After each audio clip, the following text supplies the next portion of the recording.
The topic is African American Unity for Success. And of course, we're talking to the pastor of the Hands of God Christian Church, Pastor Kelvin Walker. And of course, Pastor Walker, let me continue our conversation during this last segment, dealing with some of the items or some of the barriers in a real sense. Yes.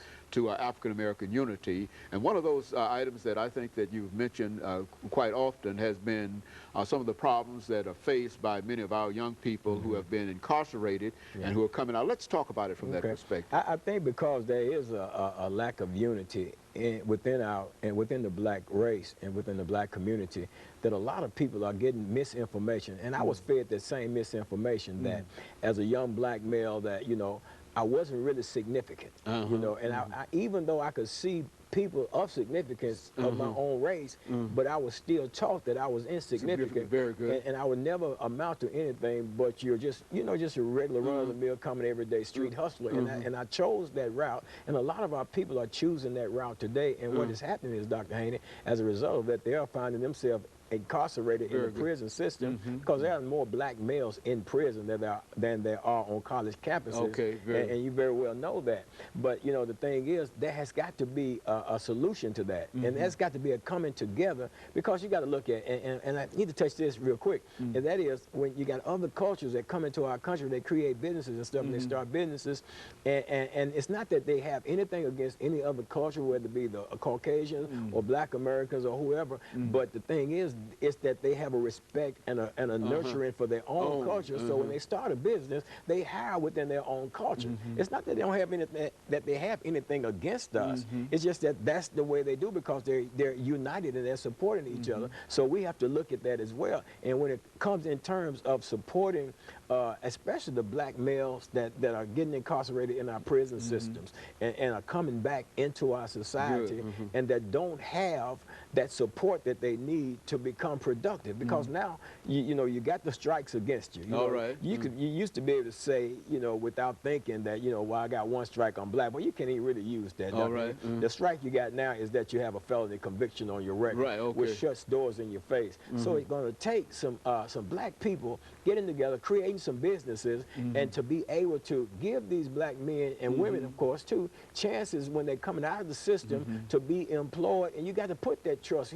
See, whereas they use fear, we got to remove that fear. We can't have that fear of helping them and moving them along. We can't have that distrust of them just because they committed a crime. And we can't be envious. You know, a lot of times you're not going to envy somebody coming out of the system anyway, unless they come out and then they start excelling. Then people will start envying them. But that's a part of that mindset, that mentality that we have.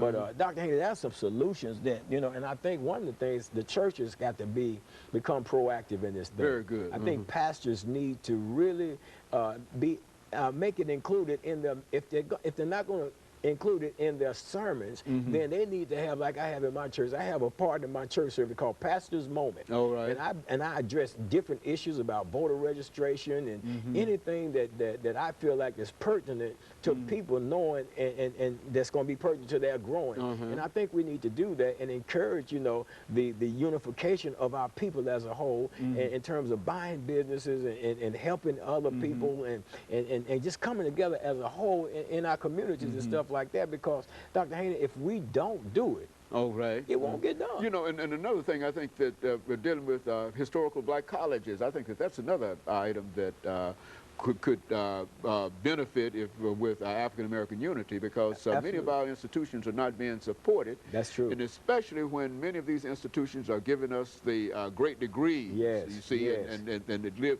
And I ought not to say this, because I also received a great degree from a historical black college, and I've not done all that I could possibly do in terms of support. But we need more of that, you see, and I need to become more involved in that, because these institutions served as a major method whereby we were able to move, but after we were able to move, then we don't have the kind of unity that could reach back and provide the financial resources for these institutions. And it would be a shame upon us as a people, as a black American people, to allow historically black colleges to fold and disappear. I mean, that would have been an indictment against the black race to let that happen, to sit back and watch that thing happen. You know, regardless of if you have been in college or you have haven't been in college, but the thing is that these places, they do exist, and I feel like we're obligated to do whatever we can to make sure that they stay in existence and not be something that folds and fades away. You know, you just can't watch stuff, you know, going down the tube and then just wave goodbye. You can't do without that. it having some impact upon you. Absolutely. And of course, what I think the two of us are saying now is that this is one of the elements that will create the kind of unity that we need simply by at least rallying around some of the things that we believe in and some of the positive things that we believe in. And you know, some people would say, and I want to say this, some people would say that, you know, if a black person got a store, then they're going to sell their products higher. And in some situations they do. So I encourage those store owners, business people to make their products comparable, you know, to the products that they can go and get anywhere else. And then folks to trust in your people that are doing these things, that are in business, and support them. Help them do what they do. I'm in business. I got a clothing business that I do, and I've got a telecommunication business that I do as a home-based business as well. And you know, a lot of people would not support you, even though you got products and services that are even cheaper than what they're paying for, and they still won't support. They'd rather pay the higher price. Absolutely. And that's that fear that you're going to give them a bad product or a bad service. That's that distrust, because nothing based upon nothing else but the fact that you're black. Okay. And then there's that envy, because, you know, you're doing something that, and a lot of times your success, Dr. Haney, will remind people of their failure, and they shouldn't look at it like that. And they should not look at it like that. They should really, you know, we should really press in as a people and elevate ourselves above the mindset that we currently have and go on and move forward. And when you catch yourself talking negatively about a black person, that they're gonna be late because they on CP time and all that, you have to stop that. You can see, because that mind, that thought process, it got to stop with you, because if you stop it, I stop it, and then that means we don't have that thing to teach to our children or to the next generation, so they'll grow up without that thing. But as it is right now, they're growing up with that thing. They're growing up with that fear, that distrust, and that envy, and we got to stop it. It's on us. We got to do that. And I think, as a matter of fact, we are the only ones that can stop it. We're the only ones that can. And I think some things that groups and cultures have to deal with, that can only be dealt with by those groups and those cultures. Nobody can make you responsible or whatever. It's something that has to come from within. There's no law that Congress can pass and say black people respect one another, honor one another, do business with one another. We just have to change our mindset, and the way we're going to have to do that, we're going to have to empower ourselves with knowledge of our past and who we are, because, you know, with knowledge of the past, you can with confidence chart a course for the future. So a lot of times we don't understand, we don't know our past. There's a lot of young black males out here right now on our streets, man, that don't understand the past. They don't understand the struggle. They don't understand the 60s. They don't understand how that we are not that far removed from when the police were letting the dogs go, and the police were, when there was fire hoses and folks that was marching for the rights of black people. But now once we get those rights, then we want to squander those rights and living in disunity and lack of respect and trust for one another. And we got to stop that, Dr. Haney. We got to stop that. If we don't stop it, we will never, ever experience the levels of success that we can have as a people.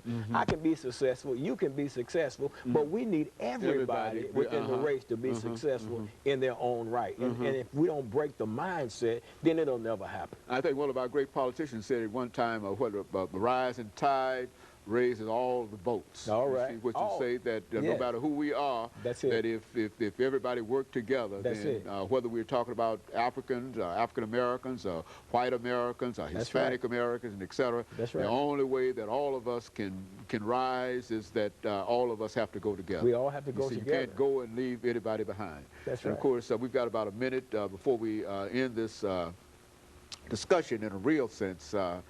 Today, Pastor Walker, and I just want to thank you for introducing this kind of information to us here today, and for having what I consider to be courage to talk about topics that were race-specific and do it in such a way that is for the benefit not only for Africans, but for the benefit for all. Because as the African-American goes, so goes America. There's no doubt about that. That if we suffer, then America suffers. But if we can be successful, then America is successful.